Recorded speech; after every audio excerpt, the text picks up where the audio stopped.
వక్ఫ్ సవరణ చట్టంపై యథాతథ స్థితి కొనసాగింపు, ఆస్తుల్లో మార్పులు, కొత్త నియామకాలకు సుప్రీంకోర్టు నో.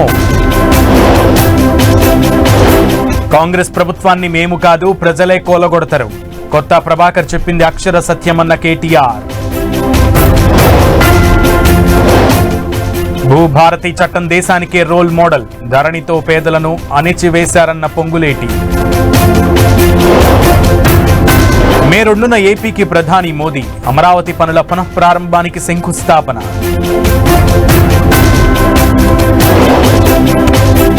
తిరుపతి ఎస్వి గోశాల దగ్గర హైటెన్షన్, కూటమి వైసీపీ నేతల వాగ్వాదం. రాజ్ తరుణ్ ఫ్యామిలీ నుంచి ప్రాణహాని ఉంది, నార్సింగి పోలీసులకు లావణ్య ఫిర్యాదు. దేశవ్యాప్తంగా కాంగ్రెస్ ఆందోళనలు, ఛార్జ్షీట్లో రాహుల్ సోనియా పేర్లు చేర్చడంపై నిరసన. కాంగ్రెస్ కు కౌంటర్ గా బీజేవైఎం ఆందోళనలు, రాహుల్ సోనియాకు వ్యతిరేకంగా నినాదాలు.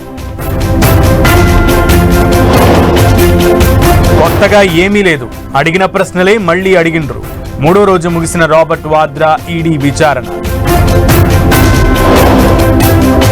అర్హత ఉన్న ఉపాధ్యాయులను కొనసాగించండి, మిగతా ఖాళీల భర్తీకి బెంగాల్ సర్కార్కు సుప్రీం ఆదేశం. ప్రియుడితో కలిసి భర్త హత్య, పాము కాటేసిందని డ్రామా, మేరట్లో వెలుగులోకి కిల్లర్ వైఫ్ బాగోతం. యుఎస్ ఆరోగ్య శాఖ బడ్జెట్ కు భారీ కోతలు, $40 బిలియన్ తగ్గించే యోచనలో ట్రంప్.